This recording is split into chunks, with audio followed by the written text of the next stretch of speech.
Perfecto. De acuerdo. Tú me dices, Adrián, cuándo partimos. Comience nomás. Bien, hay una experiencia maravillosa, no sé si ustedes la han vivido, cuando uno viaja por el desierto en el norte de noche y no hay influencia de luz de ciudad ninguna, y entonces uno para el auto, apaga las luces del auto, se pone al borde de la carretera y se encuentra con una imagen como esta, ¿no? Uno mira a los cielos y siente un sobrecogimiento enorme. ¡Qué inmensidad de inmensidad! ¡Qué maravilla de galaxias, pléyades, etcétera, ¿no? Eh, y uno no puede sino recordar el Salmo 19, los cielos cuentan la gloria de Dios y la expansión, el universo, anuncia la obra de sus manos. Ese ya es un indicativo maravilloso de lo inmenso, ¿no?, del universo. Vamos a ver enseguida cuál es la posición nuestra en este universo tan, tan enorme que el Señor hizo. Dice Eclesiastés 3 que todo lo hizo hermoso en su tiempo, ¿no? Veremos enseguida que el Señor se complació cuando estaba creando, ¿no? Lo bello, lo hermoso, diciendo que era bueno y bueno en gran manera. Desde entonces el universo y sus galaxias, tan, tan, tan enormes que es muy difícil para nosotros dimensionar esa enormidad, hasta el otro extremo. ¿Cuál es el otro extremo? Los virus. Los virus, las partículas microscópicas, dentro de las partículas microscópicas más pequeñas, eh, conocidas como nanopartículas. ¿Pero son bellos los virus? Bueno, estoy mostrándole aquí un artículo científico publicado nada menos que en Nature, la revista científica más importante del mundo, donde un profesor dice que durante varios años de enseñanza de la nanomedicina, dice este profesor, he ilustrado la singularidad de las nanopartículas virales para muchas generaciones de estudiantes. Y él les dice a sus estudiantes, recuerda que los virus son las nanopartículas más bellas, inteligentes y capaces. Y alguien podría decir, bueno, incluyendo el coronavirus, vamos a ver enseguida. Efectivamente, con microscopía electrónica, desde hace pocos años, no muchos, la microscopía eléctrica no permite llegar a niveles tan, tan infinitamente pequeños. Sí, la microscopía electrónica se ha logrado vislumbrar que los virus son hermosos en sus formas, en sus colores, en sus estructuras. No nos vamos a detallar aquí porque se nos va a pasar la hora y cuarto que tengo programado, pero esto es realmente maravilloso. Ahí hay, ¿no es cierto?, el H5N1, el SARS-CoV-2, el que nos complicó 2 años, ¿no es cierto?, y todavía nos sigue complicando. ¿Tiene algún sentido la belleza en las galaxias, en el universo, en las nanopartículas virales, o en una flor en su apogeo, o en las plumas de un ave, si todo surgió por azar? ¿Tiene sentido la belleza si todo surgió por evolución? Por cierto que no. La belleza solo tiene sentido en un contexto de creación divina, que Dios hizo con propósito, y además bella, armoniosa, equilibrada. Y esto lo reconoció uno de los más grandes biólogos evolutivos del siglo XX, John Maynard Smith, un inglés, uno de los más importantes genetistas del siglo XX. Él dijo, ningún tópico en la biología evolutiva, ninguno, ha presentado más dificultades para los teóricos de las teorías evolutivas que la belleza.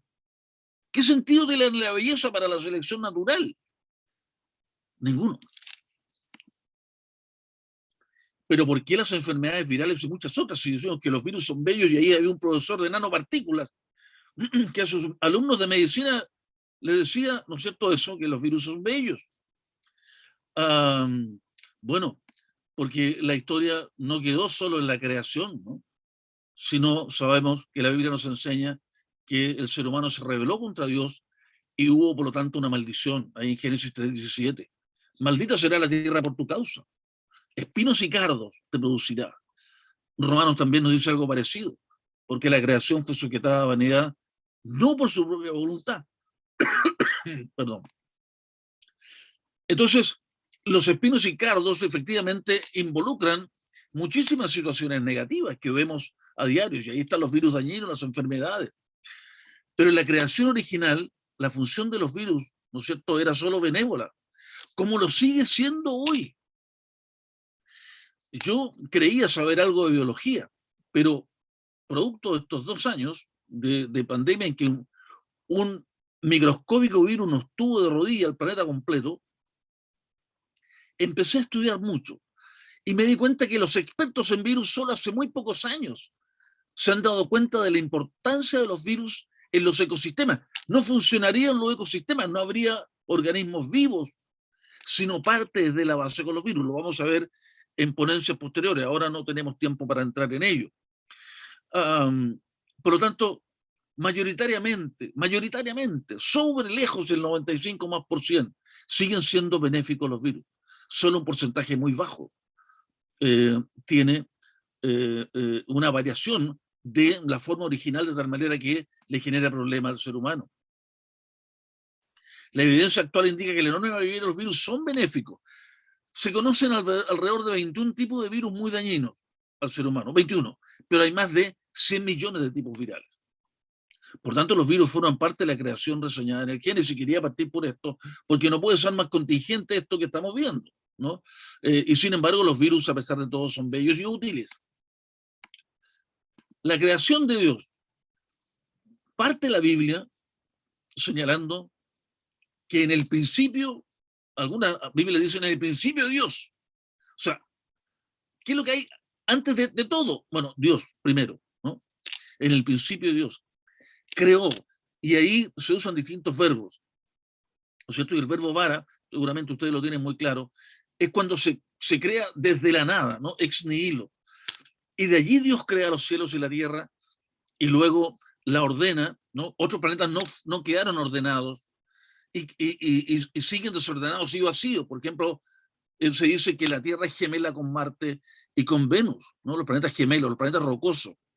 Sin embargo, Marte y Venus siguen desordenados y vacíos, no la Tierra, porque allí nos está explicando por parte, ¿no es cierto?, de manera gradual.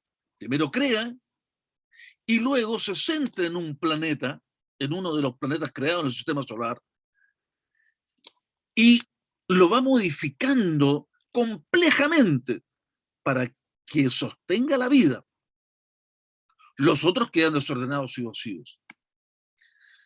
Estos son los orígenes de los cielos y de la tierra cuando fueron creados. Ahí usa otro verbo, crear, no el mismo ¿no es cierto?, del primer versículo, porque ya estaban hechos y simplemente son modificados.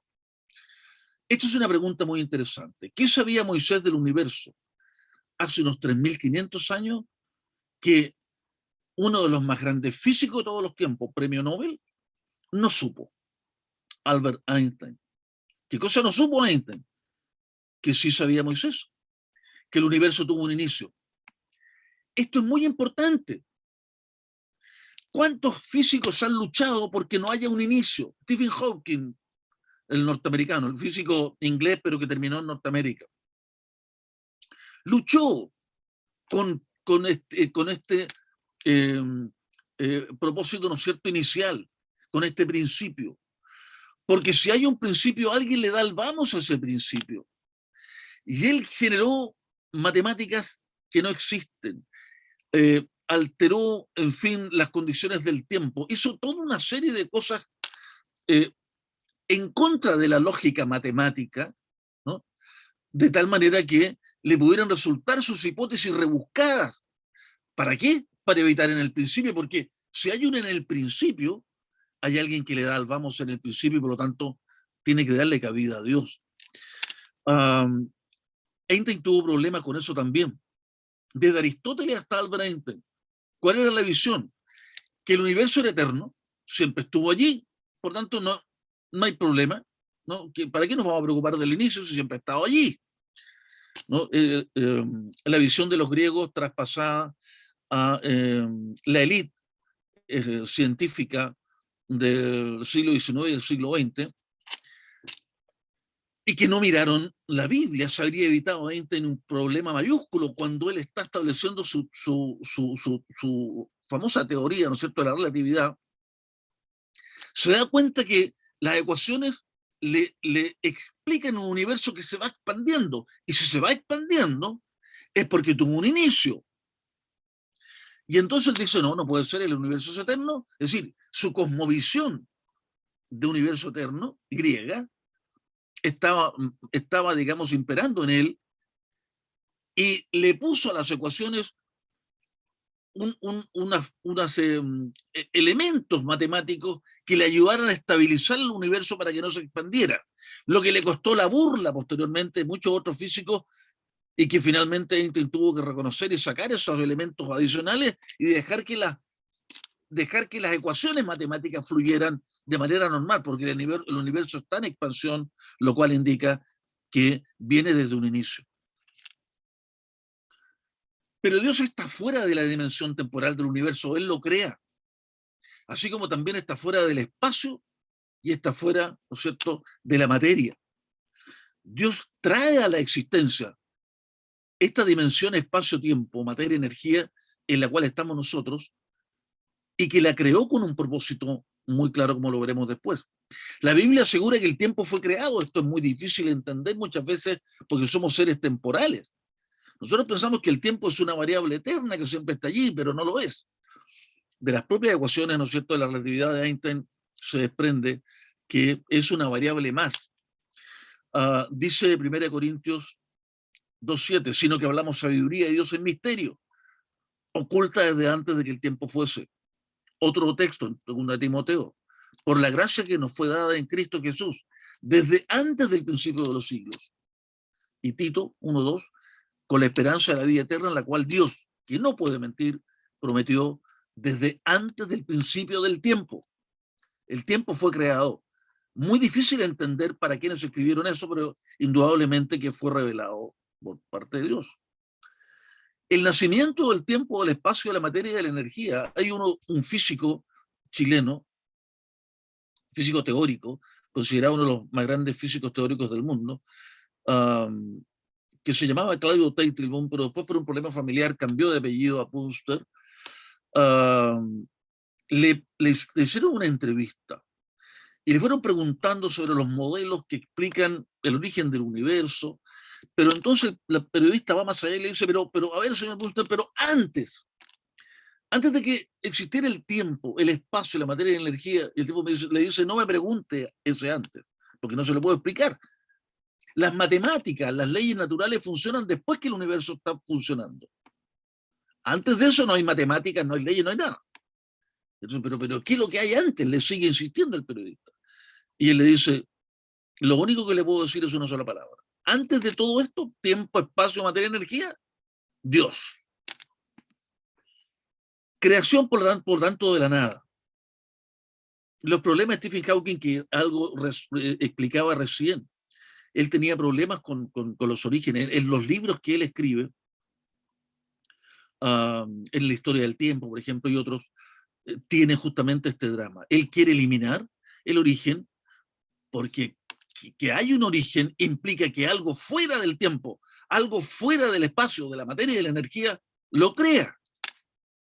También Hawking decía, ¿por qué existe orden y no caos en el universo? Si el universo surge de un bombazo, ¿no es cierto?, mayúsculo, ¿cómo es que después tenemos leyes matemáticas, como veremos enseguida, que ordenan el universo de una manera maravillosa? Es como si lanzamos una bomba, ¿no es cierto?, en el desierto de Atacama, y luego surge una ciudad como Manhattan, ¿no? Es como absurdo. Vamos a ver un breve video de la sintonía fina de la que hablan los físicos teóricos de distintas partes del mundo. Es decir, de que existen leyes y variables tan exactas matemáticamente para que exista la vida, porque si no estuvieran esas leyes tan exactas y esas matemáticas tan rigurosas, habría sido imposible la vida.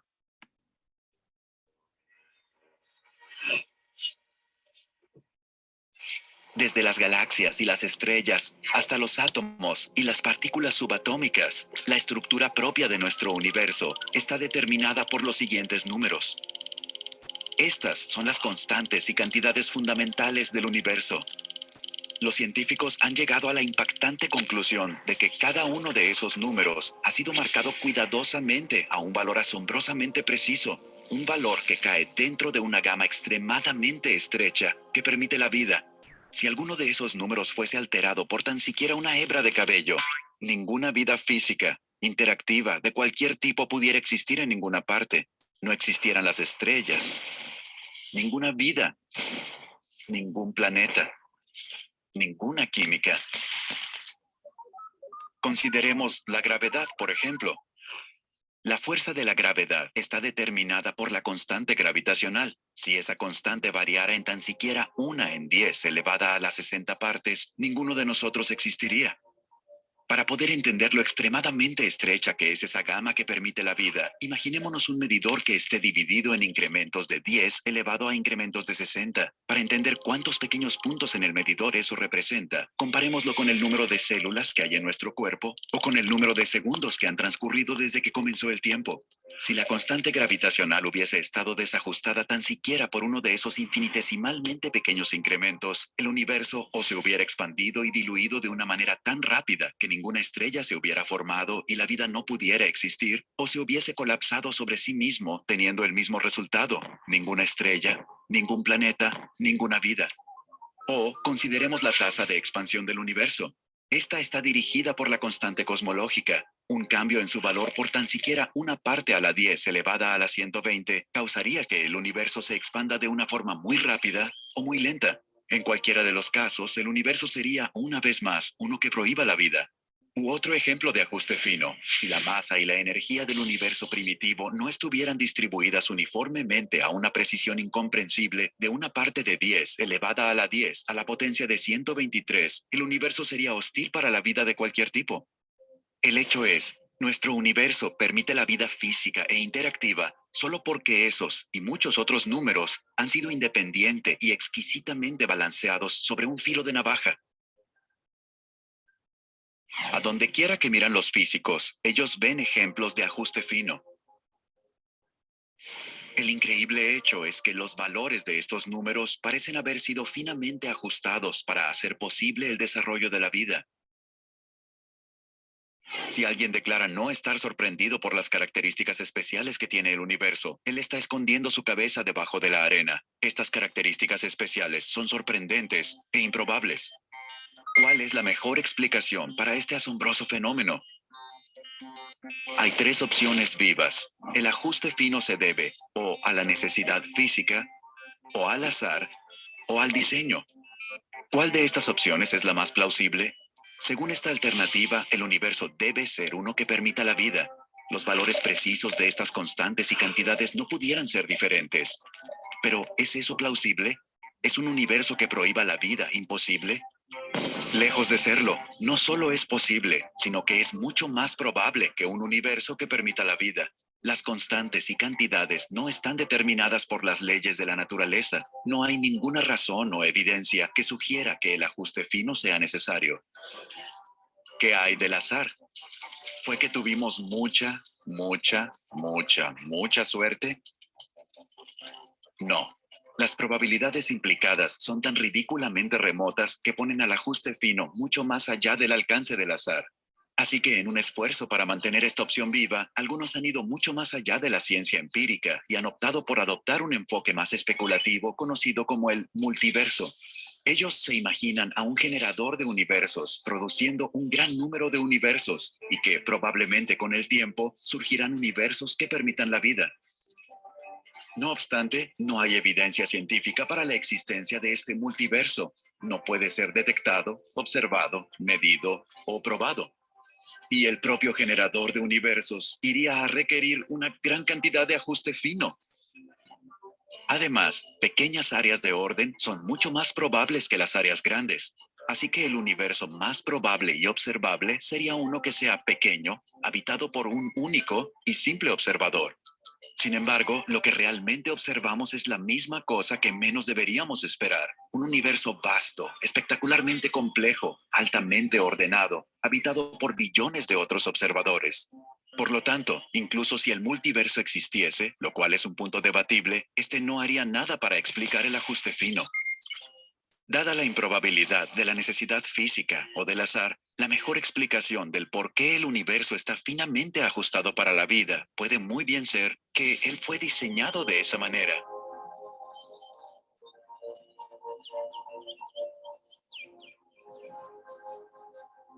Una interpretación de sentido común de los hechos sugiere que un superintelecto jugueteó con la física y que no hay fuerzas ciegas en la naturaleza sobre las cuales vale la pena hablar. Los números que uno calcula de los hechos me parecen tan abrumadores que ponen esta conclusión más allá de la pregunta. Para mí existe evidencia poderosa de que hay algo sucediendo detrás de todo. Parece como si alguien ha ajustado bien los números de la naturaleza para crear el universo. La impresión de diseño es abrumadora. Los cielos cuentan la gloria de Dios. El firmamento proclama la obra de sus manos. Un día comparte al otro la noticia. Una noche a la otra se lo hace saber.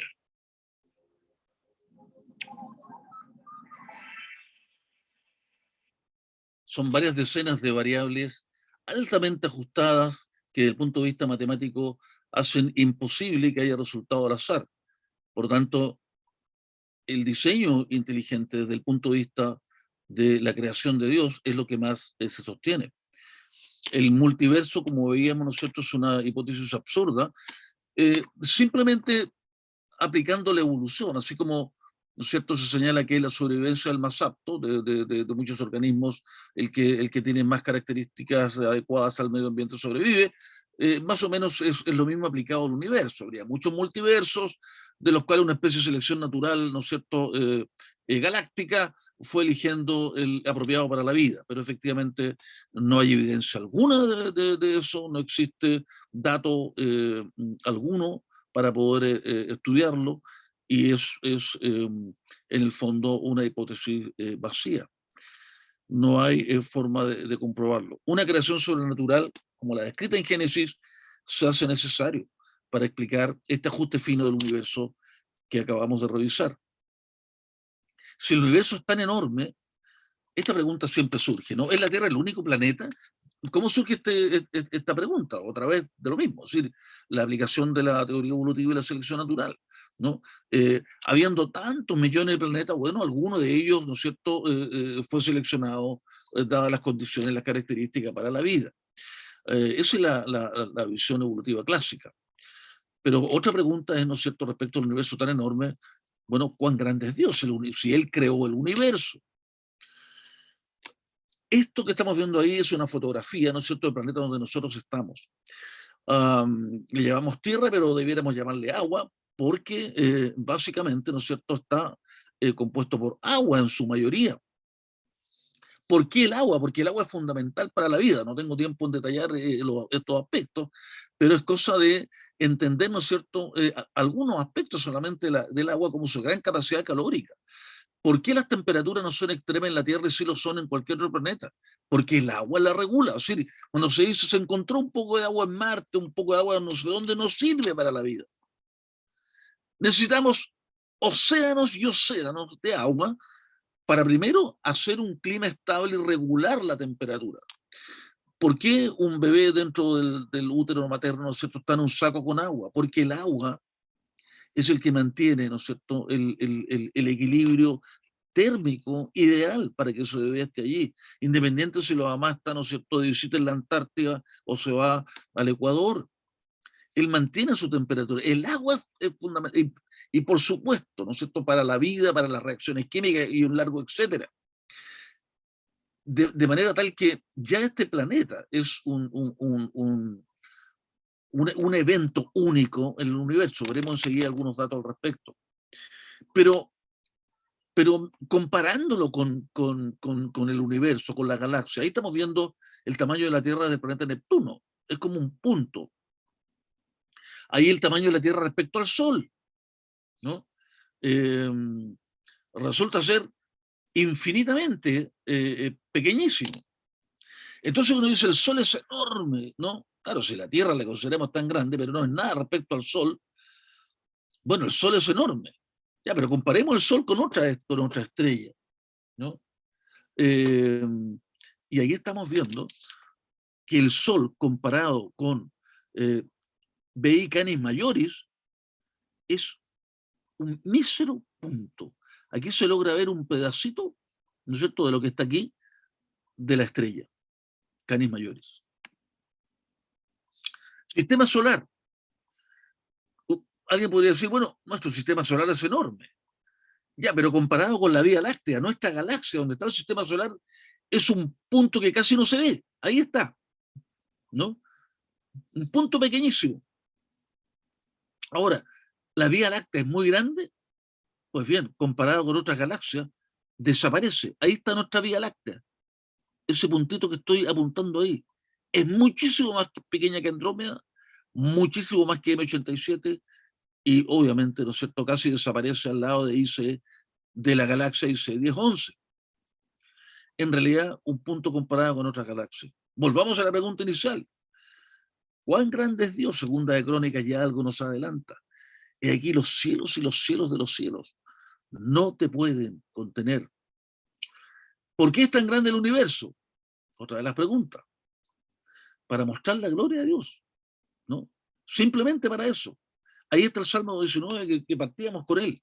Los cielos cuentan la gloria de Dios y la expansión anuncia la obra de sus manos. No es otro el objetivo. La vida no surge al azar y lo vamos a ver en la siguiente ponencia del próximo lunes, Dios mediante. Vamos a revisar el origen de la vida, revisando muchísimos artículos científicos, revisando la historia desde, ¿no es cierto?, los griegos hasta aquí, para llegar a la conclusión de que científicamente no es explicable la vida desde el punto de vista naturalista. Necesariamente una direccionalidad sobrenatural maravillosa y fantástica para el origen de la vida. Sin embargo, aquí hay una cosa muy importante, el dogma del naturalismo. En la década de los 60, ¿no es cierto?, Carl Sagan, tenía un programa de televisión donde hablaba muchísimo esto de que la vida puede estar en muchas partes del universo, en fin, así como está en la Tierra, debe ser un acontecimiento común, dado que hay miles de millones de galaxias con, a su vez, miles de planetas, muchos planetas debieran tener seres vivos. ¿Cuál es la premisa de esto? De que la vida surge al azar. Pero el conocimiento que tenemos hoy es que la vida no surge al azar. Más de medio siglo después, ¿no es cierto?, el proyecto SETI, seguramente algunos de ustedes lo conocen, es la sigla en inglés del Search Extraterrestrial Intelligence, es decir, de la NASA de los Estados Unidos nace este proyecto que tiene ya más de medio siglo de funcionamiento. Es decir, uno de los proyectos más serios en el planeta para intentar estudiar vida extraterrestre. Vámonos medio siglo después de las declaraciones de Sagan, y Paul Davies, director del SETI en 2011, decía, muy probablemente estamos solos en el universo. Al menos dentro de una distancia de 100 años luz de la Tierra, no hay planetas con condiciones para la vida, 100 años luz. Recordemos que la velocidad de la luz aproximadamente es 300.000 kilómetros en un segundo. Recorre la luz. Si el sol se apagase cuando estamos en el día, a nosotros nos quedan algo así como 8 minutos y algunos segundos más. Solamente. Y la distancia es enorme de la Tierra al Sol. Pero la luz lo recorre solo en 8 minutos y algo más. Pero esos minutos llevémoslos a minutos luz, llevémoslo a horas, la hora a un día luz, un día a una semana, no sé si van siguiendo la escala, una semana luz a un mes luz, a un año luz, a 100 años luz. 100 años luz prácticamente, ¿no es cierto?, es decir, el universo, en gran parte, el ser humano jamás en la vida va a poder alcanzar esas distancias. Eso yo recomiendo este libro, es un poco caro, pero muy interesante, que resume más de medio siglo. Esta es información seria. Uno puede escuchar muchísimos programas de televisión, ¿no? National Geographic, Discovery Channel, en fin, etc. Mucha especulación. Pero vamos a los datos duros. La investigación científica seria, por más de medio siglo, ¿a qué conclusión llega? De la NASA de los Estados Unidos, la más importante del mundo. Bueno, a esta, muy probablemente estamos solos en el universo. Yo suelo preguntar esto, ¿cuál de las dos visiones se mantiene hoy? ¿La primera, la de Sagan, o la segunda? Recordemos que la primera no tenía información, era solo especulación. Y la segunda, con Paul Davies, más de medio siglo de investigación científica. ¿Cuál se mantiene? La primera, por supuesto, ¿no? El dogma del naturalismo. ¿Es la Tierra un planeta creado por Dios para albergar vida? ¿Hay evidencias de diseño y propósito en la forma y funcionamiento de la Tierra? Hay un problema con una diapositiva. Bueno, pero la Tierra en nuestro sistema solar está ubicada a una distancia ideal respecto al Sol. Ahí está. Está ubicada a una distancia ideal respecto al Sol, que los científicos han llamado zona de vida, porque un 3 o un 4% más cerca no puede haber vida, y un 3 o 4% más lejos tampoco puede haber vida. El punto es que para la vida lo que se requiere es agua líquida. Y al estar más cerca, como lo está Venus, el agua se evapora, y al estar más lejos, como está Marte, el agua se congela, ¿no? Por tanto, es zona de vida. ¿Qué más? La Tierra está protegida, ¿no es cierto?, por enormes planetas como Júpiter y Saturno, porque efectivamente por el universo van ¿no es cierto?, navegando muchísimos cuerpos, ¿no?, de meteoritos, en fin, que algunos de ellos son muy grandes y pueden generar un daño enorme.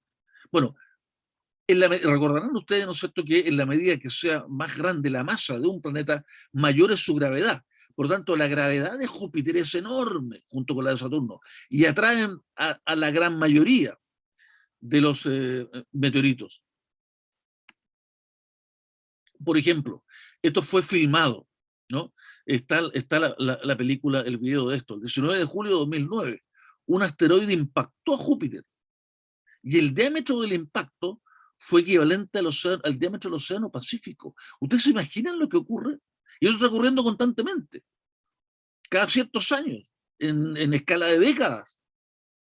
Si este asteroide impacta la Tierra, desaparece.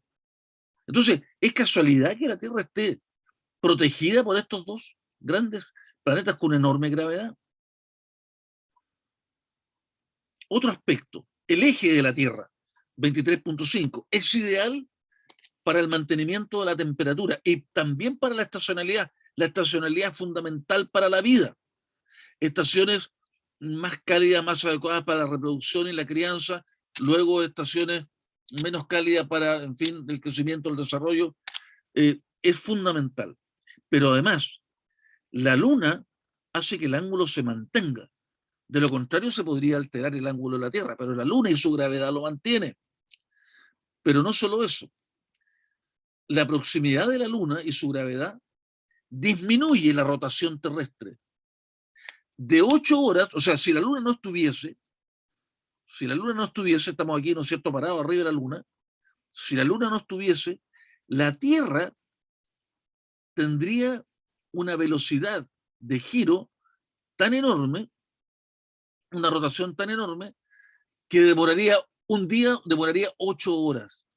Pero la Luna y su gravedad le genera un freno. Y entonces ya no da la vuelta en el día en 8 horas, sino en 24 horas, lo cual es fundamental también para la vida. Con 8 horas, las velocidades de los vientos, dada la velocidad ¿no es cierto?, de la Tierra, o sea, haría imposible la vida.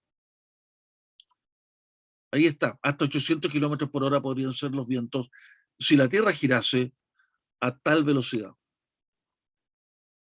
La corteza terrestre es fundamental, permite el reciclaje de minerales a través de la actividad tectónica. De lo contrario, los océanos se terminarían consumiendo los planetas. Pero los volcanes y su actividad tectónica están constantemente alimentando a los continentes. Y de esa manera los van manteniendo y les van entregando además nutrientes. Si no fuese así, por supuesto que los continentes terminarían desapareciendo. Además, está el campo electromagnético de la Tierra, fundamental, debido a su núcleo metálico. Si este campo magnético fuese débil, la capa de ozono no existiría, la radiación solar y estelar no permitirían la vida. Por tanto, es un planeta único. Y eso lo dice la Biblia en varias partes. Por ejemplo, ¿no es cierto? En Génesis 1:3 señala que Dios ordena la Tierra y genera las condiciones ideales para hacerla habitable. En Isaías también 45, un versículo muy importante, dice, Él es Dios, el que formó la tierra, el que la hizo y la compuso. Recuerden, dice como el espíritu, ¿no es cierto?, se movía sobre la faz de las aguas. Un comentarista bíblico dice como, así como una gallina empolla los huevos, ¿no es cierto?, para darle el crecimiento al desarrollo embrionario y nazca la criatura. Bueno, aquí Dios estaba sobre la tierra, haciéndola tan especial. Y dice Isaías, lo tengo ahí subrayado, no la creó en vano. Estamos hablando para la vida. Marte está creado en vano para la vida. Venus está creado en vano para la vida, no la Tierra. No la creó en vano, sino que la creó para que fuese habitada. Muchos artículos científicos dicen lo mismo, ahí estoy citando a varios. Gaidos y colaboradores 2007, etcétera, ¿no? Hakan et al 2007, etcétera. Pero hay una cosa maravillosa en Job. Ustedes recuerdan a Job, ¿no? Y ya al final, en los capítulos 38 al 41, cuando Dios habla con Job, Dios le explica a Job, por medio de una metáfora, lo grandioso que fue crear la tierra, con un diseño tan especial que la hace única entre los demás astros celestes. Eso lo dice en Job 38:7. Es decir, si Dios le dice a Job que los demás astros celestes alababan a Dios por cómo estaba quedando la tierra, ¿qué nos indica eso a nosotros? Que la tierra es única. Porque Dios lo dice, y se lo dice a Job. Allí en esos capítulos hay algo muy realmente grandioso. Hay una serie de 77 preguntas acerca de la creación hecha por Dios mismo. Es para hacer un estudio muy profundo, ¿no? Acerca de estas maravillosas preguntas que el Creador le hace a Job. Bueno, esto también daría para mucho, ¿no es cierto? En la Edad Media se habló de esto, en fin, se criticó a los cristianos, etc. ¿Es la Tierra el centro del universo? No, no lo es. Por supuesto que no. No es el centro espacial o el centro físico, pero sí que es el centro de atención y de cuidado y de propósito de su creador, porque lo creó para la vida. Y a ese planeta, ¿no es cierto?, vino la segunda persona de la Trinidad para hacerse hombre y pagar nuestra deuda ante el Padre. Este planeta es especial para el Señor, desde el punto de vista de su atención y cuidado. La ciencia moderna tiene su nacimiento en conjunto con la Reforma cristiana. Veremos enseguida este detalle. Tiene raíces profundas. Se insertan, ¿no es cierto?, más allá del naturalismo y materialismo que nos inunda hoy. Nace al alero de la Reforma cristiana. La Royal Society de Londres, la más importante del mundo, la sociedad científica más importante del mundo, surge en 1662, donde muchos de sus integrantes fueron creyentes cristianos. Uno de sus presidentes, por ejemplo, fue, ¿no es cierto?, del físico más grande de la historia, Isaac Newton. La fe y la ciencia, entonces, eran totalmente complementarias. Vamos a hacer una revisión de algunos libros muy importantes al respecto. Por ejemplo, el escrito por Lawrence Hazelitt, dice que la ciencia moderna nació por un acto de fe. ¡Qué tremendo es esto! ¿No? A mí me gustaría que muchos científicos leyeran estos libros. Dice Hazelitt, es una de las paradojas más singulares de la historia el que la ciencia debe sus orígenes a un acto de fe, en el que el universo puede ser interpretado racionalmente, y la ciencia actual se sostiene en esa suposición. ¿Qué pasa? Que en el siglo XVI, ¿no es cierto?, cuando surge la Reforma y surge la ciencia moderna, antes hubo ciencia, pero muy escasa.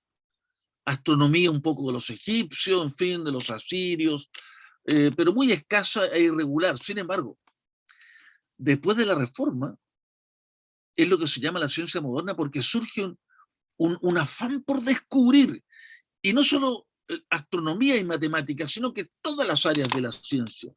¿Por qué?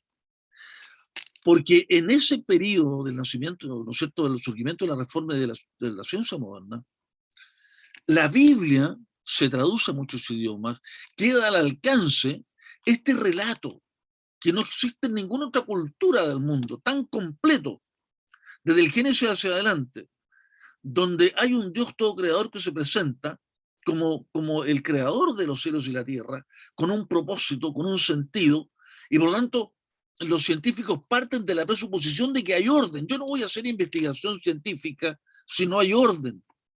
¿Qué sentido tiene si hay caos? ¿Cómo descubro leyes y principios si hay caos? Pero si hay orden, y la naturaleza fue creada con orden, entonces sí que la puedo estudiar. Otro libro que lo recomiendo mucho, lamentablemente este no está en castellano, pero es muy bueno, El espíritu de la ciencia, de la doctora Nancy Pearcey. Nancy Pearcey tiene otro libro que es La verdad total. Seguramente ese lo ubican. Y el doctor Charles Stockton, también un científico que ha hecho grandes aportes a la filosofía y la ciencia desde el punto de vista cristiano. Dicen esos autores en este libro lo que motivó el desarrollo continuo y multidisciplinario, no solamente aislado como era antes, ¿no? De la ciencia moderna, con sus inicios en la Europa medieval, fue la cosmovisión cristiana del mundo. Antes de ello, el desarrollo científico fue discontinuo y en pocas áreas. La ciencia y el mundo moderno. El fundamento entonces que la naturaleza no es un caos, el universo está ordenado por leyes. Ahí tenemos otro libro de Alfred North Whitehead, Ciencia y el mundo moderno. Dice Whitehead que la ciencia y el mundo moderno atribuyen a la cosmovisión cristiana el acelerado crecimiento de la ciencia en la postrimería del medioevo en Europa. Entonces, la búsqueda de conocimiento científico es buscar principios, regularidades, porque hay un Dios creador que creó con orden y con hermosura, ¿no? Y entonces hay una motivación enorme en los científicos por descubrir estas leyes, estas regularidades. Otro gran científico de la época escribió un libro que fue el más importante de Europa, ¿no? En el primer tercio del siglo XVIII, Carolus Linnaeus. Un trabajo importantísimo. Él ordenó, sistematizó, es el que creó la taxonomía, ¿no? Tremendamente importante en muchas áreas. Y él escribe este libro, Un reino con tres naturalezas, ¿no? Digamos, con tres estructuras dentro de la naturaleza. Pero ¿qué es lo que importa? Este libro fue traducido a muchos idiomas y muy vendido en Europa. Pero ¿qué interesa llamar la atención aquí? Es que en la tapa del libro cita un salmo, Carolus Linnaeus. El libro, insisto, más importante de Europa en ese tiempo, científico. ¿Cuán innumerables son tus obras, oh Jehová? Hiciste todas ellas con sabiduría. La tierra está llena de tus beneficios, dándole la honra y la gloria al Creador por tan magnífica obra que había hecho. Él lo descubría con sus estudios taxonómicos en los tres reinos. Sin embargo, a mediados del siglo XIX se produce un punto de inflexión entre la ciencia, ¿no es cierto?, y la fe, cuando surge el libro El origen de la especie de Charles Darwin. Esto había muchísimo que decir al respecto. Estas ideas no son propias de Darwin, vienen de mucho antes, de muchísimo antes, pero aquí son sistematizadas. Si se le da a la selección natural la virtud de ser la generadora de las especies. Y entonces surge el fundamento naturalista que explicaría cómo surgen las especies e incluso el de la vida, solo por procesos naturales. Y empieza, por lo tanto, el ámbito científico a separarse de lo que ya hemos visto, de todo lo que hicieron los otros científicos. No, ya no le dan el crédito a Dios, ¿no? Y entonces reconocen en la naturaleza cosas grandiosas, pero empiezan a adorar lo creado, ¿no? Y no el creador. Y allí surge la religión secular. El materialismo es equivalente al ateísmo. Y el naturalismo lo mismo, es equivalente al ateísmo. Y esto se establece, ¿no es cierto?, en una premisa. La naturaleza y la materia es todo lo que existe. Todo puede, de hecho, debe explicarse por tiempo, más casualidad, más leyes de la naturaleza que obran sobre la materia. Y eso lo explican todo. No hay nada antes de eso ni nada después de eso. Entonces la academia de hoy es un ente que aparenta tener mucho poder y mucha fuerza, y que tiene dos brazos muy poderosos cuyas columnas sustentan a la academia, y esos brazos son el materialismo y el naturalismo. Nada puede ser explicado si no es en esta estructura filosófica. La única verdad es la materia y las leyes naturales. Pero ¿es realmente todo mecánico, ciego y sin propósito? Eso dice Daniel Dennett, que todo es mecánico, ciego y sin propósito. Si es que Darwin tiene razón, dijo Dennett. Yo conocí personalmente a Dennett en una conferencia que hubo hace un tiempo atrás en Casa de Piedra. Por lo tanto, tuvimos allí un periodo de conferencias en donde efectivamente pudimos entender esta visión absolutamente dogmática y cerrada de los que lideran, ¿no?, esta visión en el mundo. Dennett es uno de los máximos, junto con Richard Dawkins.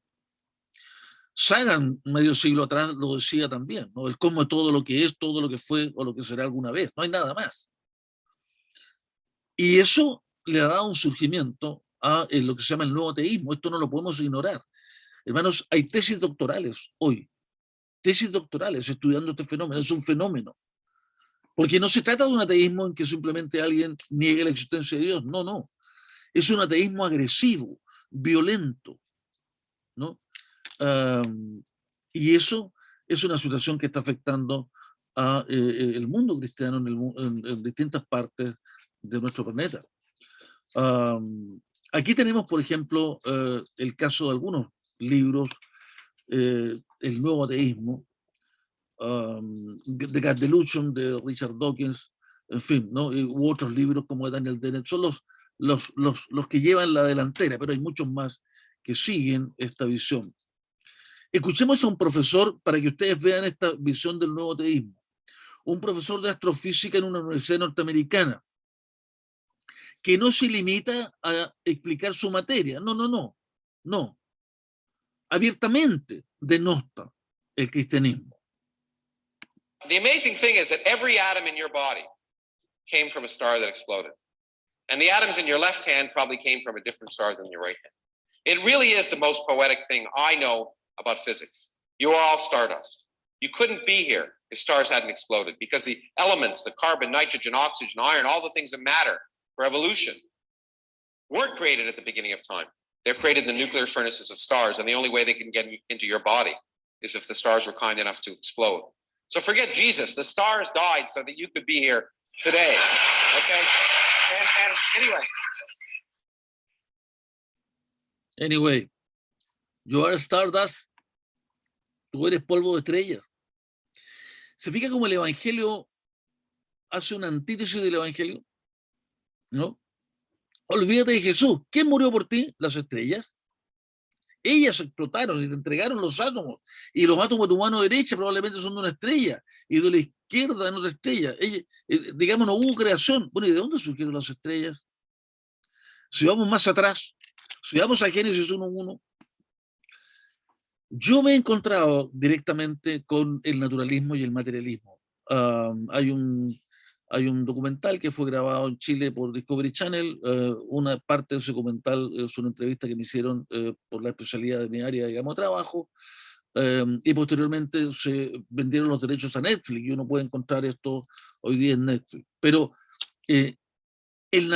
digamos, si bien los documentales son interesantes y los temas que se tratan son interesantes, la filosofía que está detrás de ellos es una filosofía naturalista y materialista. Las explicaciones que se dan siempre están en ese contexto. Entonces, Siglo XX, resultados de la cosmovisión materialista. Stephen Jay Gould, uno de los más importantes evolucionistas del siglo XX, paleontólogo y biólogo evolutivo norteamericano, dijo: la ciencia y la fe no se sobreponen ni entran en conflicto. Parece una frase sencilla, no conflictiva, porque funcionan en dominios distintos, pero en el fondo, ¿qué nos está diciendo?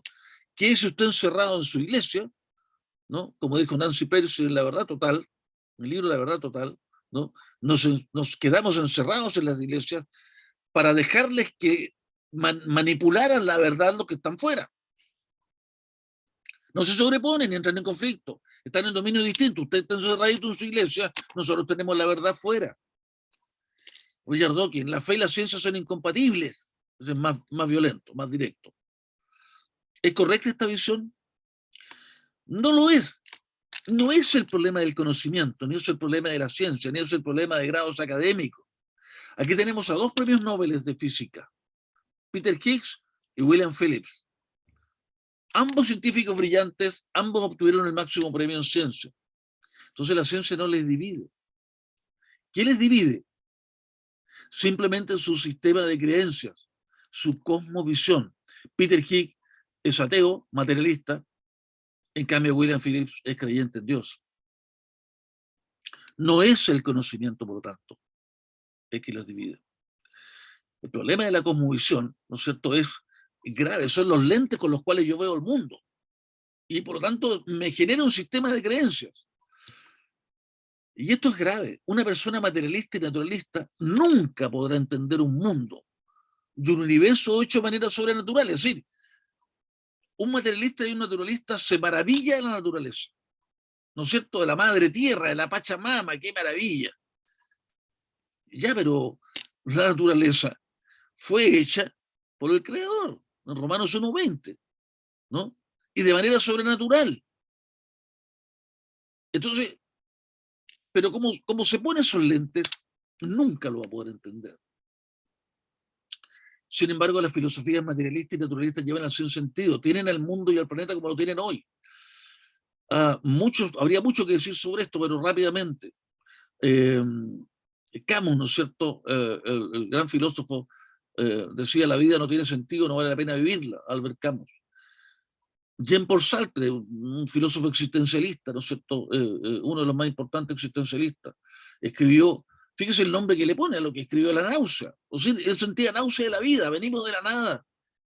Qué angustia más grande en su corazón, existimos sin justificación. Terminaremos en la nada. Hemos sido arrojados a la existencia, del mismo modo seremos arrojados a la muerte. ¡Cuánta angustia! Aquí yo tengo estadística, pero no voy a mostrarlo ahora por problema de tiempo, ¿no? ¿Cuál es la principal causa de muerte de adolescentes en España y en Estados Unidos hoy? Y no solo en España, en Europa. ¿Cuál es la causa de muerte de adolescentes en España y Europa hoy? Europa y Estados Unidos. El suicidio. El suicidio. ¿Qué le pasa en la cabeza de un adolescente que finalmente termina quitándose la vida, la principal causa de muerte? ¿A dónde lo estamos llevando con estas filosofías? Sin embargo, esta maravillosa creación que hemos venido viendo desde las galaxias hasta las nanopartículas virales nos dan una respuesta interior. Ese vacío que tiene nuestro corazón, la fe en Dios da respuesta a ese vacío que todo ser humano lleva en su interior. ¿Quién soy? La necesidad de identidad. ¿Por qué estoy aquí? La necesidad de propósito. ¿Hacia dónde voy? ¿Qué hay después de la muerte? La necesidad de esperanza. Rápidamente, ¿podemos tener datos cuantitativos de la influencia materialista y naturalista en la fe cristiana?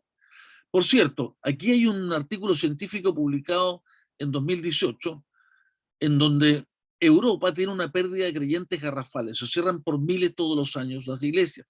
Rápidamente, 22 países se hicieron estudios para determinar cuál era el interés por la iglesia, por la fe, por la Biblia, por el cristianismo.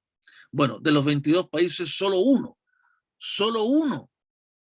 presenta, de todos estos países que están aquí, un interés mayor por el cristianismo. Todos los otros, las barras verdes, son los que no tienen ningún interés. Es fácil ver cómo lejos ganan las barras verdes en todas partes. Esto fue publicado en Pew Research también en 2015. En Chile, la Universidad Católica de Santiago tomó los censos, y estos son datos duros, porque son, ¿no es cierto?, no solo uno, sino son muchos censos, 1960, 70, 92, 2002, es decir, desde el 60 en adelante, se ve una curva muy fuerte en ascenso, ¿no es cierto?, con tendencia casi exponencial de momento, luego se estabiliza un poco, de los jóvenes, que definitivamente no creen, no tienen ningún interés en el cristianismo, no les interesa, simplemente agnósticos o ateos.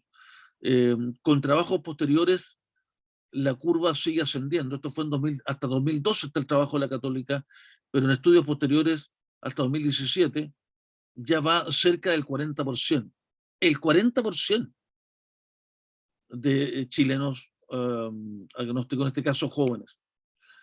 Pero lamentablemente tenemos fuego amigo también, es decir, no solamente el secularismo, no solamente el materialismo, el naturalismo externo, ateo, agnóstico, es el que nos daña. No, también nos estamos dañando nosotros mismos. Hay mucha teología liberal que niega el Génesis, ¿no? Que definitivamente no lo reconoce, que lo espiritual lo tiene que dejar de lado. Esta revista Teología, relativamente reciente, una revista relativamente importante a nivel mundial, en 2019 decía que debemos de alguna forma dejar lo sobrenatural aparte en la Biblia, no considerarlo para entonces sacarle más provecho a la lectura, ¿no? Vamos suspendiendo lo sobrenatural. Algunas Biblias, lamentablemente también, en sus comentarios dicen, no interprete usted el Génesis como historia, considérelo como poesía o metáfora, ¿no? Sin embargo, ¿qué le pidió Dios a Moisés? Porque Moisés escribió el Génesis, inspirado por Dios. Jehová dijo a Moisés en Éxodo 17:14, escribe esto para memoria en un libro. Y Jehová dijo a Moisés, Éxodo 34, escribe todas estas palabras, porque conforme a estas palabras he hecho pacto contigo y con Israel. En los 4 evangelios, Jesús se refirió muchas veces a Moisés. Muchas veces, no los vamos a leer, pero ahí están citados, validando lo que Moisés escribió.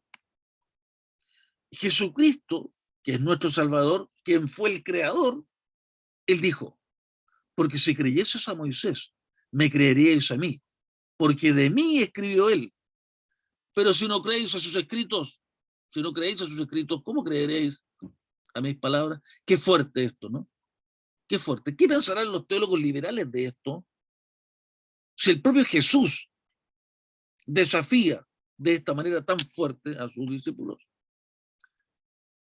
La pregunta que Dios le hizo a Adán en el huerto de Edén también valía para nosotros hoy.